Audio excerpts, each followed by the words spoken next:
Well, I'm here with Dr. Justin Glass today, the program director of the Family Medicine Residency of Idaho Boise program. He's the first 60 for 60 physician that we're going to do as a video because he's not in Boise right now. He's actually serving on the front lines of COVID-19 in Trenton, New Jersey. Dr. Glass, welcome. I hope you're safe. Tell us what you're doing there and how you got connected. Thanks. Yeah, I feel pretty good here. I think when the COVID pandemic started, I was like everybody in Boise and took some steps to kind of get our group ready for it. We're a group of family docs training residents and work in the clinic and in the inpatient setting. And so had a lot of work to do to retool our clinics around telehealth and adjust the residency for what rotations were working and not working. And then also just kind of get our group of inpatient doctors ready to help in whatever way possible. And then I think it became evident that other than what happened in Blaine County and the spillover from that, there wasn't going to be an immediate surge because the steps that were taken by political leaders and everybody really in the Boise area mitigated that. And so at that point, I really felt like it would be worthwhile to reach out and see if anybody needed help in a harder hit area. I had good leadership behind me at the residency, so I felt like I could step away for a short time and then maybe in fact me going into a more hard hit area and getting some experience would help the residency as a whole of having somebody with practical experience. So I started the process of looking for an opportunity, which is interesting in itself. Initially thought about volunteering, but I think people have probably followed a lot of stories, and the pathway for a volunteer to go into a hospital in New York or New Jersey, which is where I was looking at, is a little complicated because you're kind of negotiating that path yourself or with other volunteers who've been put into positions to help volunteers. So I decided the much more effective route would be to go as a locums position where there was already a defined relationship and there would be support around transportation, housing, feel like a little safer situation. And so that's kind of what I did. I gave myself about a 10-day period where I would work on it. And if it didn't come to fruition, I would say, gave it a try. And with one hiccup, which I was going to go to the Bronx initially, and that fell through, it worked out for going to Trenton, New Jersey. Very good. Can you describe the facility that you're working in and what kind of experience that has been so far for you? Yeah, I'm actually working at a hospital called St. Francis Medical Center. Unbeknownst to me, when this all got set up, it's within the Trinity Health System, so it's related to St. Alphonsus and kind of their whole larger group. Most of their hospitals are in the upper Midwest and East. It's a downtown hospital. It's an old hospital. It's from the 1870s. It serves a very underserved population within Trenton, which is a pretty rough city. And essentially what happened is they got overwhelmed with COVID. They have the contract with the New Jersey Department of Corrections. So all prisoners in New Jersey are ideally routed to St. Francis for outpatient or inpatient medical care that cannot be done in infirmaries in the prison. And a month ago, the prison system kind of lost containment of COVID, and it's just kind of ripped through their ranks across many prisons across New Jersey. That spilled over to St. Francis, and they got into a situation where their COVID inpatient census swelled significantly.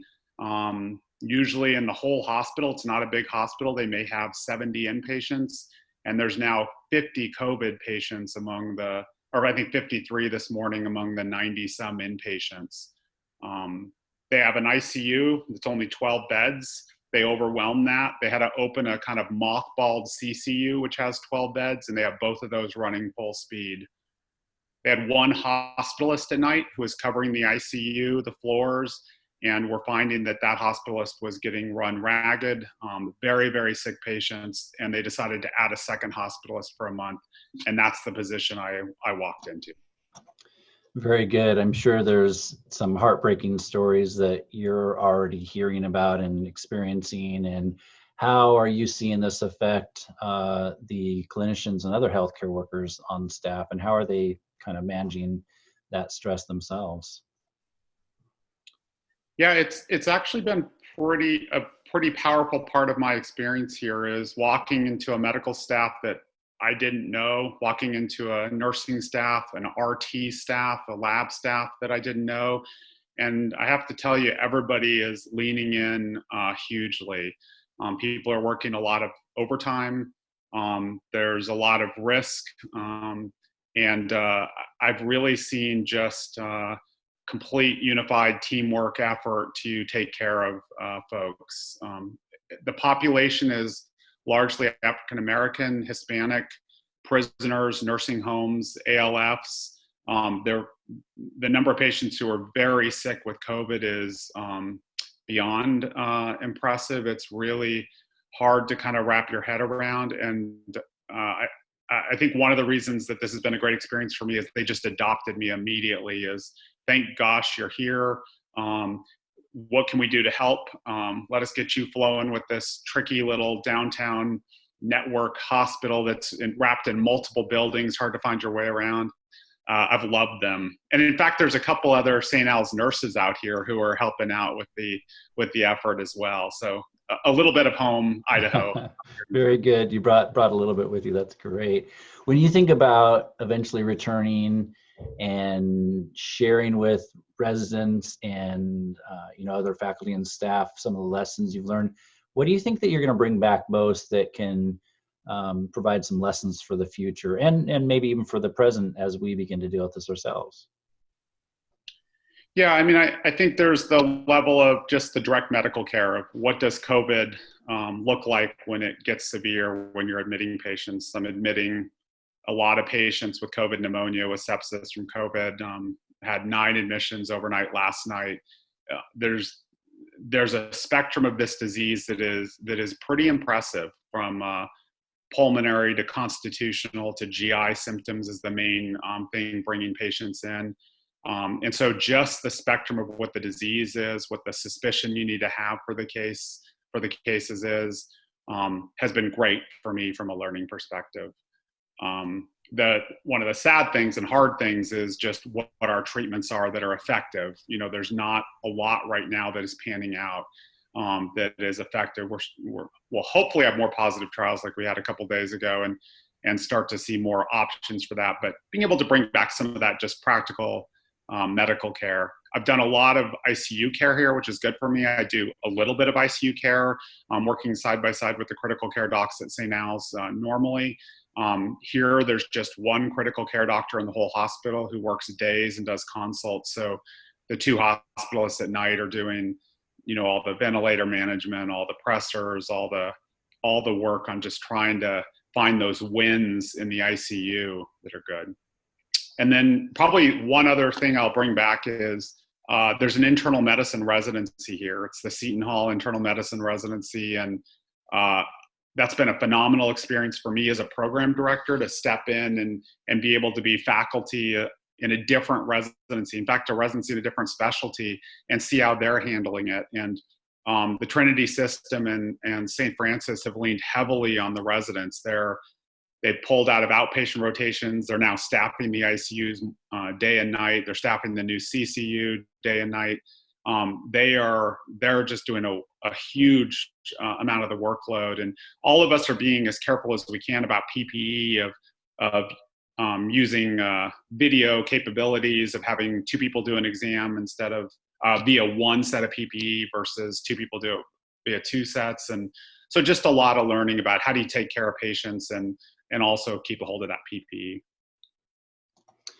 When you think about how this may change for the long-term graduate medical education or even the healthcare landscape, do you have any initial thoughts on how this might transform that for the long haul? Yeah, I think this is going to be a factor for quite a while.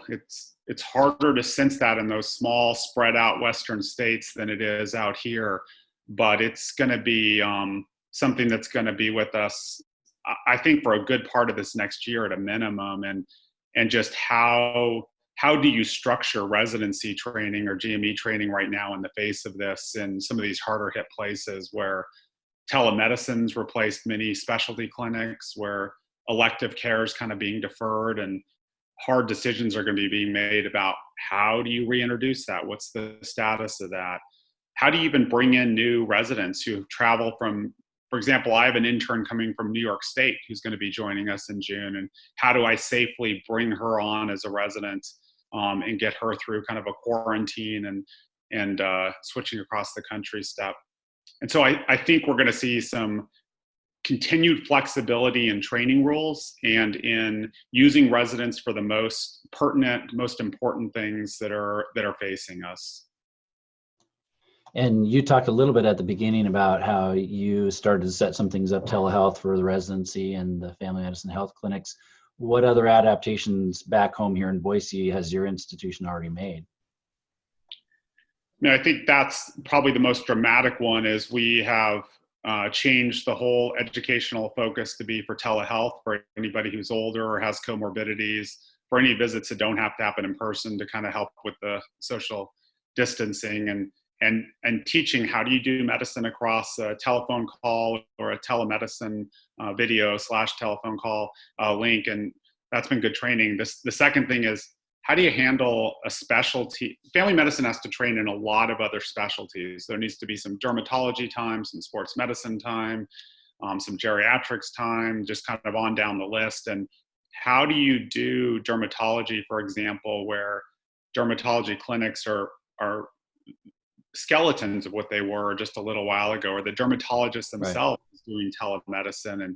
And so a lot more online curriculum, a lot more case-based learning just in this short-term phase here. And then I think the other big thing the residency's done is said, where can we be most helpful in Boise? And that was one of the reasons we reached out to the homeless clinics and started doing screening down there. There's now a hotel open in Boise for people who've tested positive or been hospitalized and discharged and need a place to live, and put the residents in front of COVID patients in any way we can so that they get used to that too going forward. Yeah, talk about that role at the Cottonwood Hotel or Cottonwood Inn, as I understand it. They're basically medical directors down there. What's that been like for the residents? As I was leaving, it was just getting started. So we just had our first patient show up there over this past 2-week period. And, it's a little tricky because we're trying to do rounding at each of the homeless shelters where testing needs to be done, and then go over to the hotel and check in on everybody. So oximetry screening and kind of symptom checks to see that people are okay. It's great. There's nursing staff there so they can kind of trigger us if somebody seems like they're not doing well. I will say that I've now been out here in Trenton long enough to see several COVID discharges who have come back with major problems. The biggest one of these is venous thromboembolism complications of COVID. There's something about this virus that really triggers the clotting cascade. So we're seeing DVTs and PEs leading to readmissions. And then I think sometimes just the lungs take a big enough hit, they're at risk for bacterial pneumonias and other kinds of things like that. So they're not patients that you want to discharge because their oxygen need has gone down and think that they're just going to cruise through like a typical viral pneumonia. They need to be watched. And that will be great for the residents. Probably it's going to be low volume for now, but who knows in Boise long term. Yeah. You first got involved in graduate medical education, obviously, because you had a passion for training the next generation of family medicine physicians. Tell us just a little bit about where that passion developed from, mentors that influence you, and what you hope on to pass on to the next generation. Yeah, it's interesting. There's a little connection to what I'm doing here in Trenton, because when I left residency, I went to work for the Indian Health Service. I was Navajo area, based out of Shiprock, New Mexico. Did that for multiple years and kind of ran the resident and medical student rotations down there. Thought I'd stay there for a long time, but my wife went to graduate school out in Decatur in the middle of Atlanta, Georgia. And, when I looked at Georgia and how could I be a broad spectrum family doc and keep my skill set alive in Georgia, I initially looked at Indian Health. Of course, almost every tribe was taken to Oklahoma a century ago, so that didn't work. So I looked at the prisons. I thought maybe the prisons are a place I can take care of underserved and do a lot. And it just wasn't a broad spectrum job that I could find there. So I found my way to being a residency faculty at Emory University. And that was back in 2005, and found that I really enjoyed working with residents full time and have continued that for the last 15 years. I think it was the dedicated mentors in rural sites and in Albuquerque when I was at the University of New Mexico that really triggered that love of teaching. Just watching docs who let me go out and struggle and do my best to grow and learn and gave me room to do that has led me to want to do the same thing for our residents in Boise. If there's one piece of work ethic or advice that you wish you could replicate across our medical community in the Treasure Valley, what would that be? I mean, I think follow your passions a little bit of that. To me, medicine is a calling, and there's amazing things about being a physician, but I think it also asks still for us to give a lot, and each person has to find that balance of how much they can give and how much space they need for the rest of their life. And I think it's real hard to judge where somebody is on that, but don't ignore when something feels like it's reaching out to you to say, this is an opportunity for you to do something different or to help.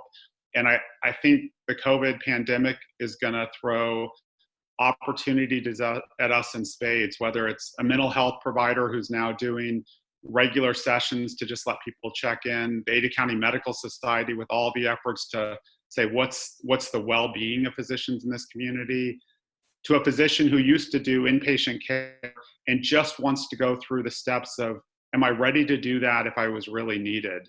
I'm in a situation where they needed a ton of help out here, from me at the southern end of that spectrum in Trenton to the middle of New York City, where, you know, it continues to be and has been a very rough phase where every hand is needed to be on deck. Yeah. Well, apart from serving on America's healthcare front lines, what kind of things do you do in your spare time to recharge and regenerate yourself? Or maybe I should ask, when you take your 2-week break after getting back to Boise, presumably, what will you be doing to recover both now and in the future in your spare time? I've got a college junior who's about to do finals online from our upstairs bedroom, which is killing him. He's fighting his way through it, but I really look forward to doing a bunch of walks in the foothills and along the river with him. And I think, you know, being on quarantine, one thing I can do is go walk, you know, apart in the foothills at the right hours when there's not a lot of people up there with him. And so that's been hard to walk away for 4 weeks from my wife and son, and to be able to be back kind of around them for 2 weeks and then really around them at the end of May will be great. Yeah. And I'm a runner, so that's allowed me to survive here. Just afternoon runs. I was just up at Princeton University today doing a speed workout on their track, and that's a nice little break from being in the hospital every night. Yeah, awesome. Well, we sure appreciate your time, and I appreciate talking to a doctor whose glass is always at least halfway full. And thank you for serving for our nation and for the people of Boise, being a representative of the good heart of Idahoans here. Thanks for reaching out. It was fun to talk, and hope everything continues to go well there. Look forward to seeing you. You bet.